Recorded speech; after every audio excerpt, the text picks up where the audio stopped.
हमारा जीवन केवल भगवत प्राप्ति के लिए। सहना सीखो, सहना। हर बात अंदर ही अंदर दबा के जला दो, उसे बाहर प्रकट मत करो। बात समझो, ये अध्यात्म है। रहीमन मन की व्यथा रखिए मन में कोई, सुन इठ लई हैं लोग सब बांट न लई है कोई। आप जब किसी बात को कहते हैं तो उसकी सत्ता दृढ़ होती है, कोई मत। चाहे जैसी आपकी स्थिति हो, आपके हृदय आराध्य जान रहे हैं, आपको जो जलन हो रही वो आपका हृदय पाप नाश करके पवित्र हो रहा है। ये व्यर्थ नहीं जा रहा कि मैं व्यर्थ में जल रहा हूं, नाम जप कर रहे हो। आपका हृदय किसी भी विषय को लेकर जल रहा है, वो पवित्र हो रहा है। बस बोलो मत, चेष्टा मत करो, शांत हो जाएगा, निर्मल हो जाओगे। यही उपाय है। शांत करने चलोगे तो ऐसे दलदल में फंस जाओगे कि फिर वो अशांति तुम्हें पता नहीं किस जन्म में अवसर मिले उससे निकलने का। प्रार्थना मान लीजिए, इस मन की जलन को जो सह गया उसी की भक्ति बड़ी है, और बढ़ी हुई भक्ति अजित को जीत लेती है।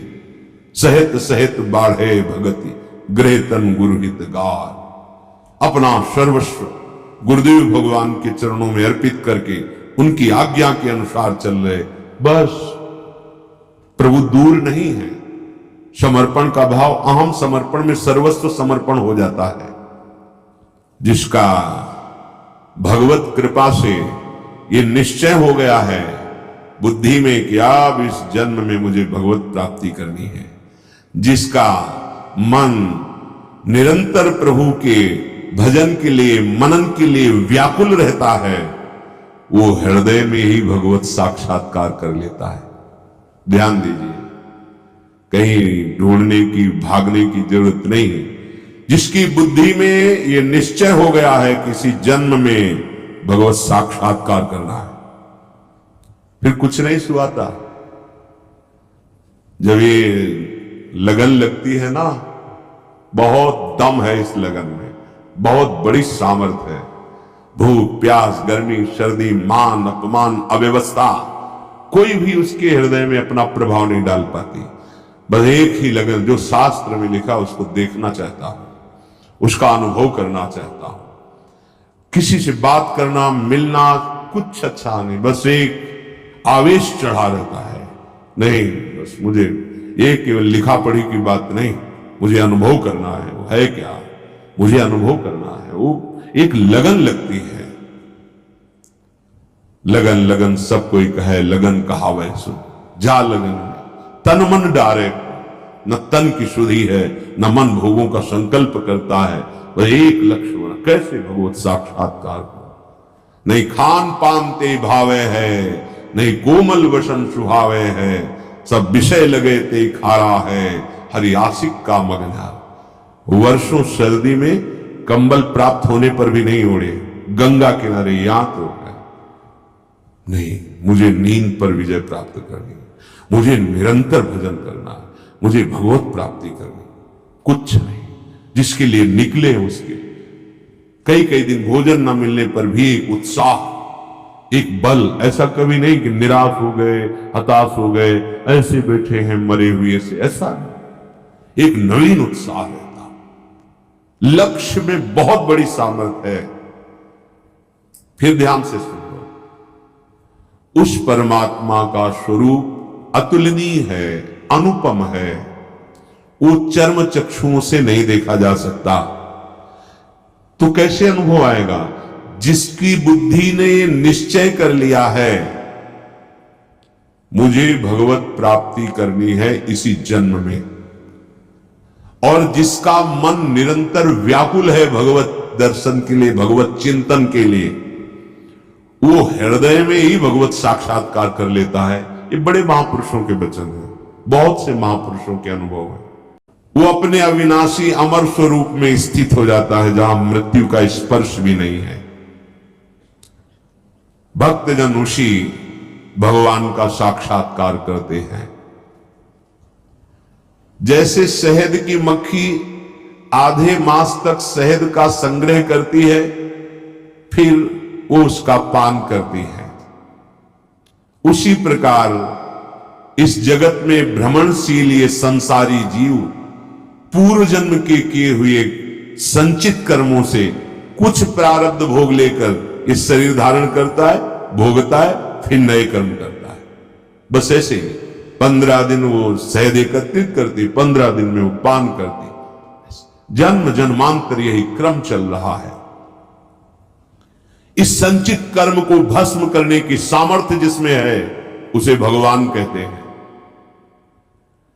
उसी परमात्मा ने समस्त प्राणियों को कर्म बंधन में बांध रखा है। जो कर्म कर रहा है फिर उसे कर्म फल भोग अवश्य भोगना पड़ता है। अगर मुक्त होना है तो उसी परमात्मा, उसी भगवान का आश्रय लेकर निरंतर भजन, जिससे तुम्हारे संचित कर्म भस्म हो जाएंगे। आगे तुम्हें कर्म फल नहीं भोगना पड़ेगा। वर्तमान शरीर में जो निश्चित प्रारब्ध हो चुका वो आएगा, पर भजन बल से आप उसे सह जाएंगे, आप आगे बढ़ जाएंगे। भक्तजन उसी सनातन ब्रह्म को प्राप्त करते हैं।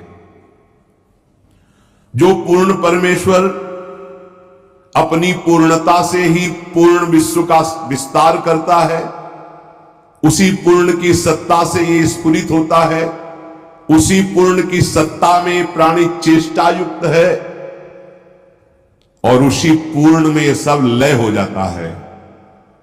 उसे भगवान कहते हैं। भक्तजन उसी भगवान का साक्षात्कार करते हैं। उसी पूर्ण सत्ता से वायु का प्रादुर्भाव हुआ है और वायु से संपूर्ण सृष्टि में प्राण जीवनी शक्ति है। जो वायु को प्रकट किया, वायु से सबका जीवन चल रहा। उसी से अग्नि का प्रादुर्भाव हुआ, उसी से सोम का प्रादुर्भाव हुआ, उसी से प्राणों का विस्तार हुआ। कहां तक गिनावे राजन, हम नाम बताने में असमर्थ है, इतना उसका विस्तार है। तुम इतना समझ लो कि सब का सब वही प्रकट करने वाला, वही प्रकट होने वाला और वही लय करने वाला और वही लय होने वाला है। उसी सनातन भगवान को योगी जन, भक्तजन प्राप्त करते हैं। हृदय देश में वो बड़ा सूक्ष्म रूप लेकर रह रहा है। अंगुष्ठ मात्र पुरुषोंतरात्मा लिंगस्य योगेन शयाति नित्यम। कोई भी यंत्र अभी तक नहीं बना जो जीव का अल्ट्रासाउंड कर सके या एक्सरा कर सके, ऐसा नहीं बना अभी तक। ये जीव देखो, ऐसा नहीं। हमें लगता है अभी तक मन का भी अनुभव करने के लिए केवल अध्यात्म में ही सामर्थ्य है और किसी यंत्र में तो सामर्थ्य भी आई नहीं कि ये मन है, ये बुद्धि है, ये। हाँ, अंतर्मुख हो गए तो अनुभव होने लगेगा कि ये बुद्धि का निर्णय, ये मन का।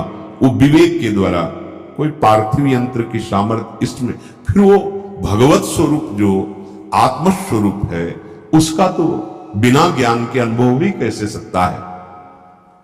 हृदय देश में ही विराजमान है, वो अत्यंत सूक्ष्म है, अंतर्यामी रूप से है। बस उस अंतर्यामी ने इस शरीर को अपना मान लिया, इसीलिए जन्म मरण को प्राप्त होता जैसा लग रहा है, हो नहीं रहा। ये जो जन्म मरण का अनुभव हो रहा है ये शरीर को अपना मानने से हुआ है। सारी की सारी बातें शरीर की वही लेकर विचरण करते हैं। देख लो आप, आपकी आंतरिक वृत्तियों को देखो, कहां विचरण करते हो, शरीर को लेकर ही।